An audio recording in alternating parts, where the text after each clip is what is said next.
Alright. We got the head off, as I mentioned before. Now, looking at it like this, it would appear all of the valves are seated correctly. However, I take this flashlight, I stick it through into the exhaust port. You can clearly see a little bit of light coming through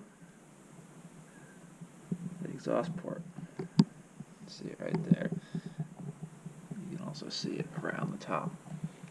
If I do it on this one, the angle's a little harder to get, but you might be able to see some light coming through right there as well.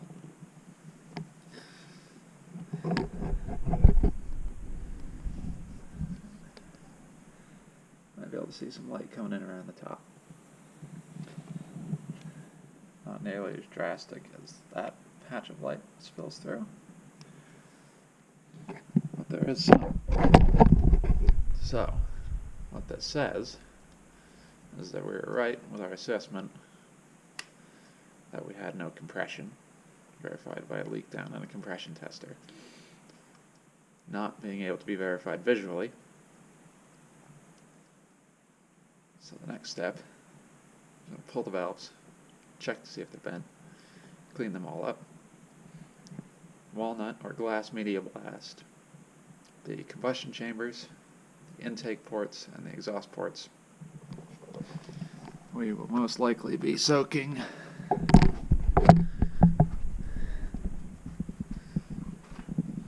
the pistons in naphtha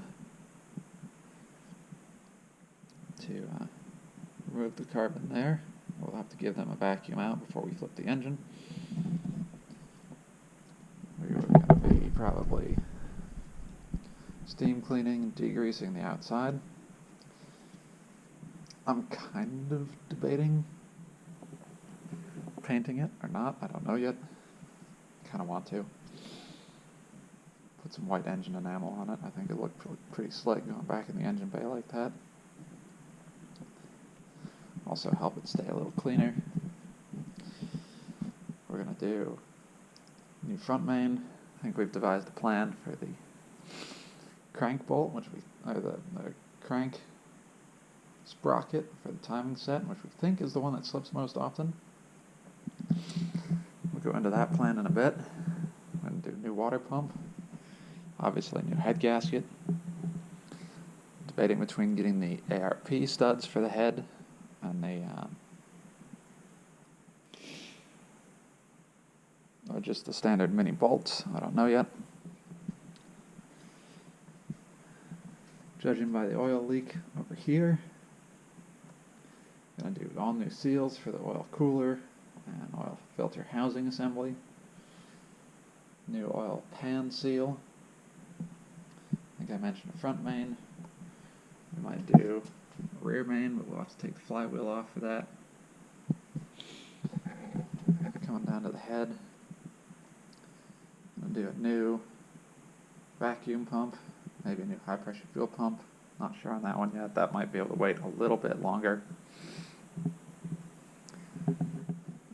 Turbo is going to get rebuilt. The turbo's in that bucket over there right now. We're going to replace the cassette for that. Going to do all new seals, O-rings, that sort of stuff. I'm going to go with a metal impellered water pump instead of the plastic or reinforced composite pump.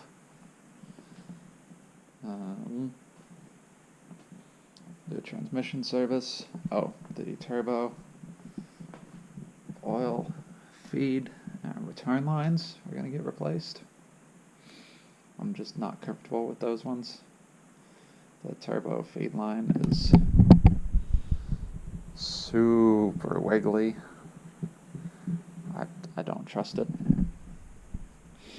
So that's going to get redone. Oil change, obviously.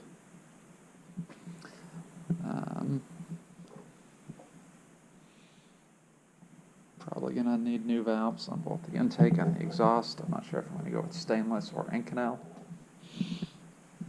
just yet. Let you know what those are going to be when we get them in. I got new spark plugs, and need one more new O2 sensor.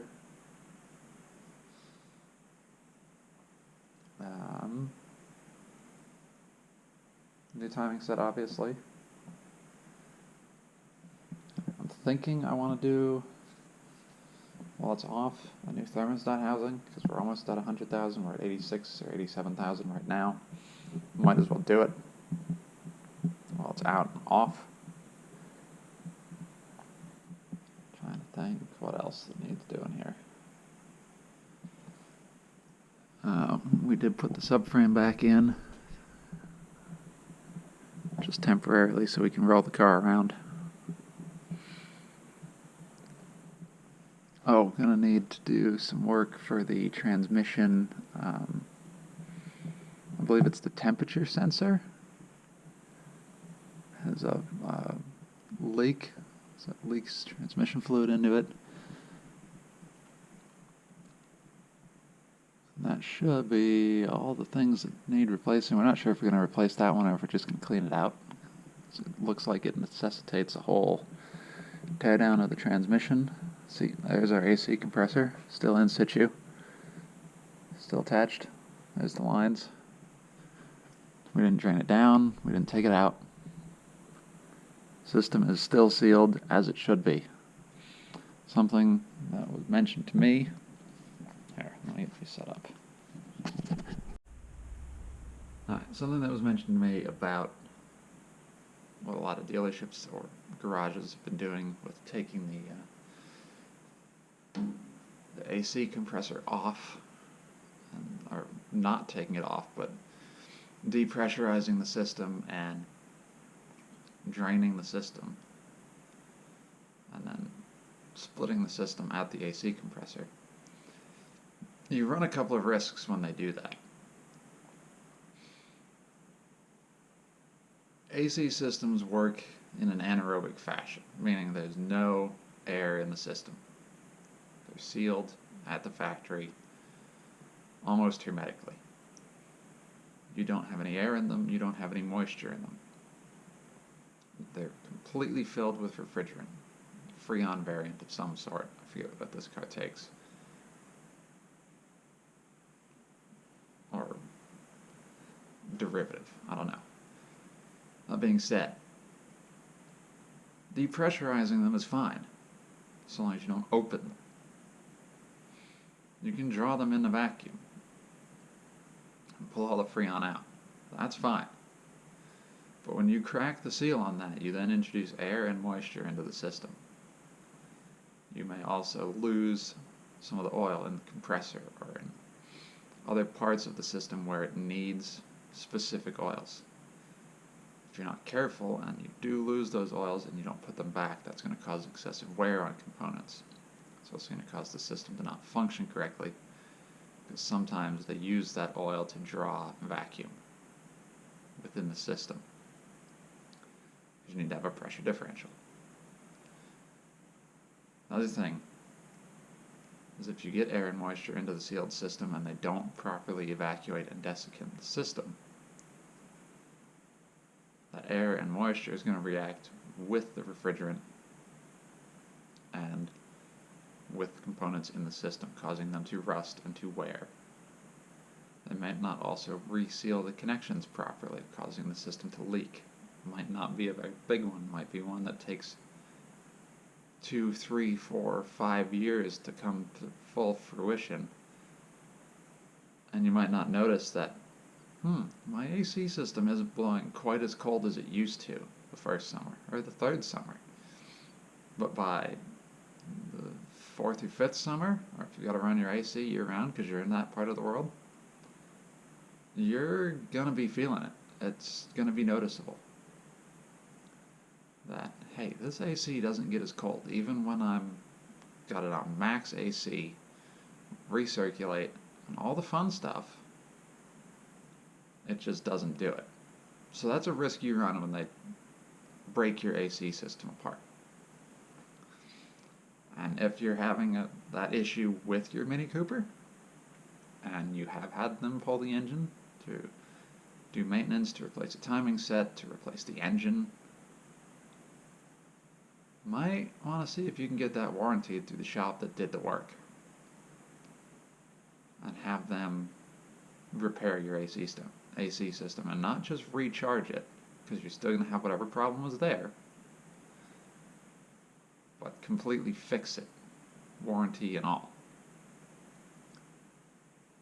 So, a little food for thought there, a little bit more of the rationale as to why we didn't break the system apart and take it out that way.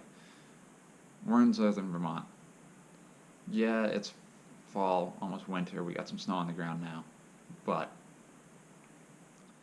still humid. Today it's what we call raw, so it's humid and it's cold and it's biting and it just doesn't let you go.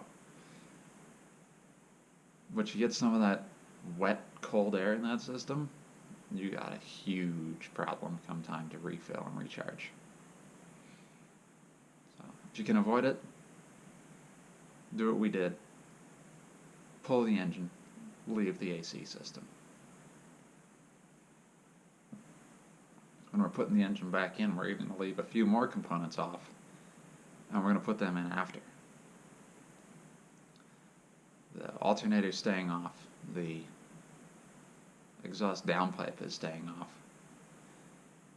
Doing both of those will let us leave the brackets off for the AC compressor and the alternator. And with those off, we'll be able to slide the engine in and out a lot easier. Once we get it back in, we'll have plenty of space to reattach the alternator and the AC compressor and their respective brackets. We'll show you that process. Hopefully the camera will stay alive this time versus it dying middle of the way through the drop. I do apologize for that. So that's where things stand. And once we start pulling valves, get a little bit of that going on. And, we'll run a comparison, see which ones are bent and broken, need replaced. The intakes are a little hard to tell just because of the geometry of the intake path to accommodate the injectors. It's got a different angle. The valves seat a little bit differently into the head. It's also a little wet in there, so that might be sealing, at least for light, not necessarily for air. We'll see what those look like when we get them out. We gotta put all 16 new valves in that thing. I'll put 16 new stainless steel or Inconel valves in, lap them in. Put new umbrella seals on all of them. Call it a day. Get the engine back together after we walnut blasted and napped the whole thing. Thinking about painting it. We'll see what time looks like. And we'll go from there. This car's going to get parked for the winter, so if it takes an extra couple of weeks to enamel the engine, I think I might just enamel the engine. And, thanks for watching. Thanks for tuning in. Hope you keep following along. Feel free to ask questions in any of the comments. I'll respond to them as soon as I can. And hopefully this helps some of you out, whether it's you doing it in your garage or shop doing it for the first time. Thank you all for watching. I hope you enjoyed. If you did, please hit the like and subscribe buttons. It really helps me out, and it lets you know when I put something new up. New videos will be going up on Tuesdays or Thursdays at 8 a.m. Eastern. And if I do decide to do live streams, I will try to give 24 hours notice. So hit the subscribe button on the channel, and you'll be notified when I post that stuff too. Hope to see you next time. Sharps out.